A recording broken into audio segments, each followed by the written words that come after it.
Hello everyone, very good afternoon to all of you and welcome to this educational channel Education Top 10.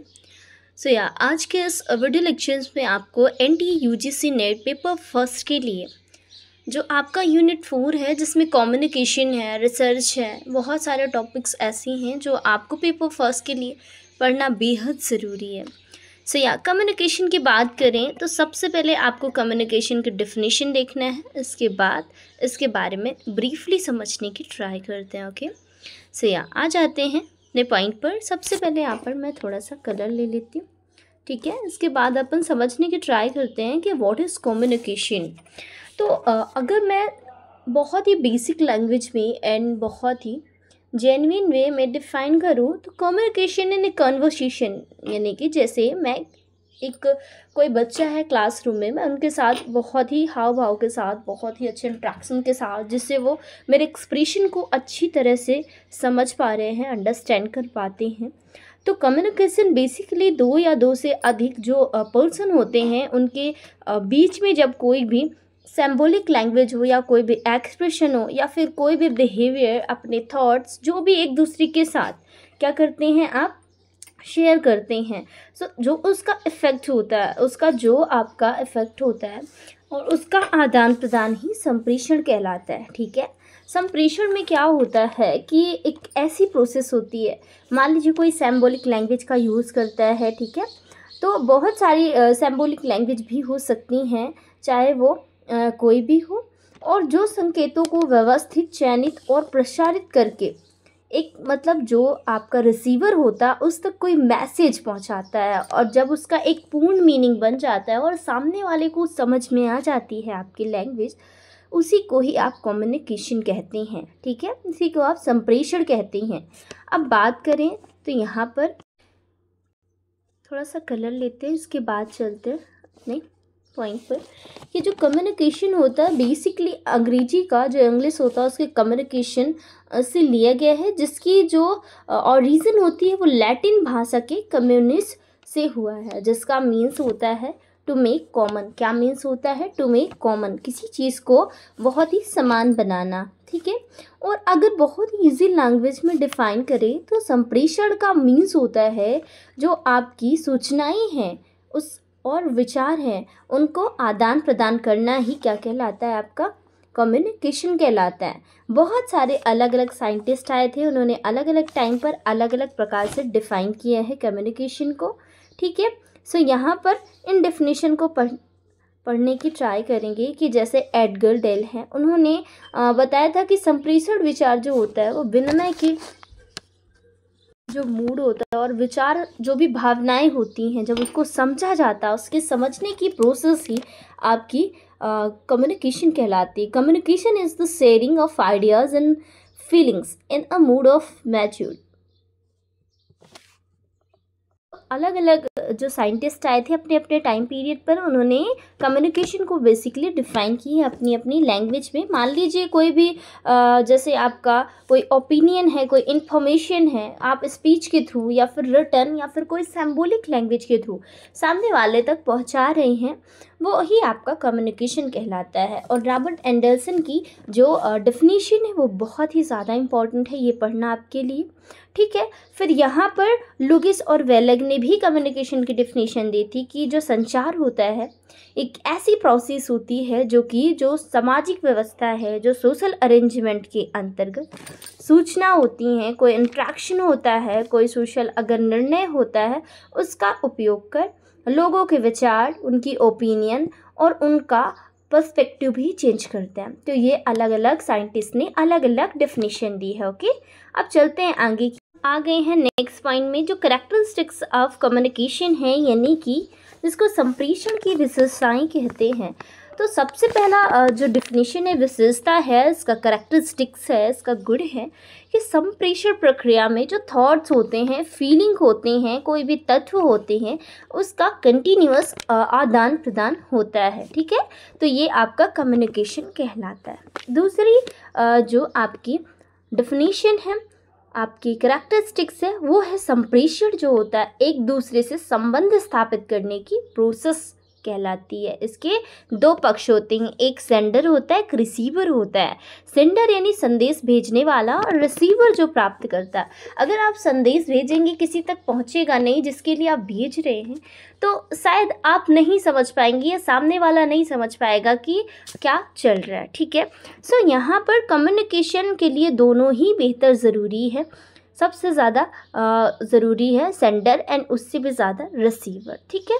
तो दोनों जो पक्ष हैं उनको एक्टिव रहना भी ज़रूरी है। अब एक डायनामिक, एक कंटिन्यूअस भी प्रोसेस है। अगर आप कन्वर्सेशन करते हैं तो कंटिन्यूअस करते हैं, किसी पॉइंट अप पे बात करते हैं तो उसको क्लियर आउट करते हैं, ठीक है।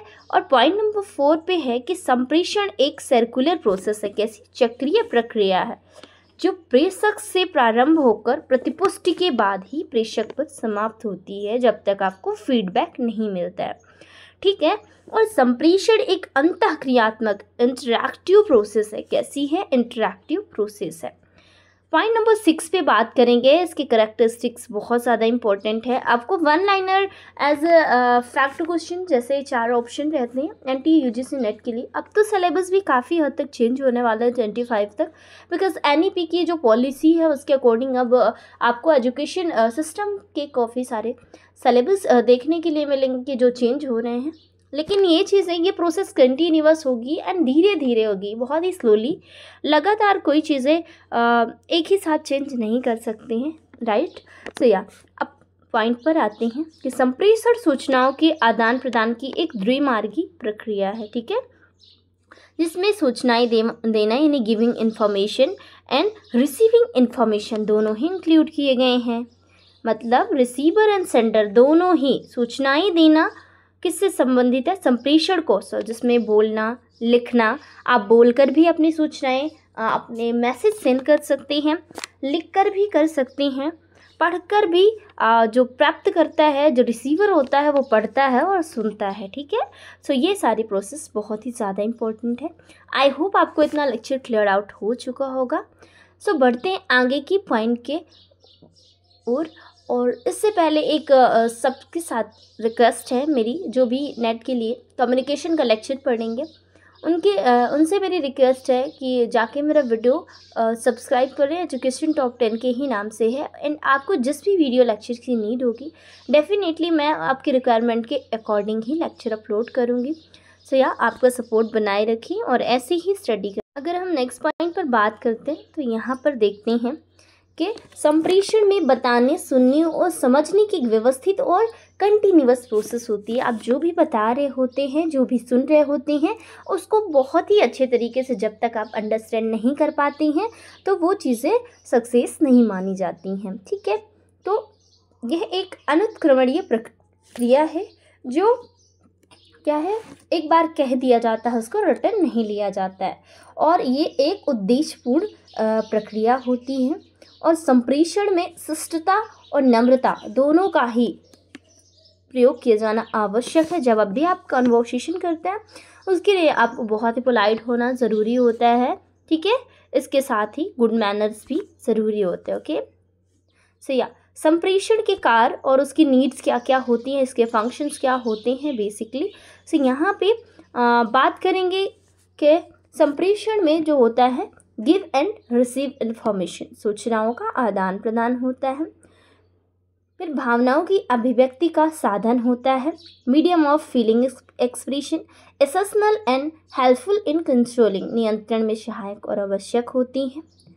पॉइंट नंबर 4 पे अभिप्रेरणा देना, सहमत करना, टू मोटिवेट एंड कन्विंस करना होता है। इन कोऑर्डिनेशन यानी कि समन्वय स्थापित करने में, जैसे कोई कमांड है यानी कि आपका आदेश है, ऑर्डर है एंड निर्देश है, कोई डायरेक्शन है, उसके लिए भी ये काफ़ी ज़्यादा आवश्यक होती है, ठीक है। सो नेक्स्ट पॉइंट पे बात करेंगे संप्रेषण के प्रिंसिपल्स के बारे में बात करेंगे, ओके। सो यहाँ पर थोड़ा सा हम कलर लेते हैं, इसके बाद चलते हैं कि संप्रेषण के जो मेन सिद्धांत होते हैं वो है प्रिंसिपल ऑफ क्लियरिटी। किसी चीज़ को आप जब तक क्लियर नहीं करते हैं तो आपकी कन्वर्सेशन सक्सेस नहीं मानी जाती है, ओके। सो यहाँ पर देखते हैं कि प्रिंसिपल ऑफ अटेंशन यानी कि ध्यान का सिद्धांत, एक सेकेंड यहाँ पर, ध्यान का सिद्धांत यानी प्रिंसिपल ऑफ अटेंशन। इसके बाद जो फीडबैक होती है, उसके बाद फीडबैक भी मिलती है। मान लीजिए आपने कोई लेटर लिखा है और जिसके लिए भी लिखा है एप्लीकेशन लेटर ही लिखा है, तो वहाँ पर आपका लेटर जब क्लासरूम में चेक होता है, तो जब तक आपको फीडबैक नहीं मिलती है और टीचर के थ्रू आपको उसके लिए मतलब आपको कन्वेंस नहीं किया जाता कि आपको ऐसे लिखना है, आपकी जो भी मिसअंडरस्टैंडिंग है उनको क्लियर आउट नहीं किया जाता, तो आपको कैसे पता चलेगा। सो इसीलिए फीडबैक देना बेहद ज़रूरी होती है। कंसिस्टेंसी भी होनी ज़रूरी होती है और इसके लिए टाइमलेसनेस यानी समयबद्धता का सिद्धांत भी ज़रूरी है। प्रिंसिपल ऑफ एडिक्वेंसी भी ज़रूरी है एंड सुसंगतता का सिद्धांत भी, कोहेरेंस का ज़रूरी है। इसके बाद बहुत सारे हैं, आवश्यकता का सिद्धांत, सक्षमता का सिद्धांत और प्रिंसिपल ऑफ इफेक्टिवनेस। ओके, सो या आई होप ये लेक्चर आपको क्लियर आउट हो चुकी है। इस वीडियो में लास्ट में और क्लियर आउट करते हैं कि जो 7C होते हैं आपके इफ़ेक्टिव कम्युनिकेशन में वो क्या क्या होते हैं। सो चलिए देख लेते हैं यहाँ पर, एक सेकेंड। हाँ चलिए, सबसे पहले होता है कंप्लीटनेस यानी किसी चीज़ की पूर्णता। जब तक आप कोई चीज़ कंप्लीट नहीं करते हैं तो वो आपको कम्युनिकेशन नहीं कहलाता है। इसके बाद कंसिस्टेंस होती है यानी संक्षिप्तता। एक सी का मीन्स होता है करेक्टनेस यानी कि जो आपकी चीज़ होती है वो क्लियर होनी चाहिए, शुद्ध होनी चाहिए, क्लियरिटी होनी चाहिए एंड कॉन्क्रीटनेस यानी स्थूलता होनी चाहिए। इसके बाद क्यूरियोसिटी होनी चाहिए। इसके बाद कॉन्सिडरेशन होना चाहिए यानी सोच विचार कर कोई चीज़ करना चाहिए। ठीक है, सो ये होते हैं आपके 7C ऑफ इफेक्टिव कम्युनिकेशन जो आपकी कम्युनिकेशन को इफ़ेक्टिव बनाते हैं। तो या आज के लेक्चर के लिए इतना ही। अगर आपको कम्युनिकेशन का लेक्चर और इसकी डेफिनेशन समझ में आती है तो आप वीडियो को लाइक करें, चैनल को सब्सक्राइब करें एंड ज़्यादा से ज़्यादा शेयर करें। सो ऐसे हैप्पी रहें, हंसते मुस्कुराते नेट के एग्ज़ाम के लिए प्रिपरेशन करते रहें। सो या bye bye everyone and take care.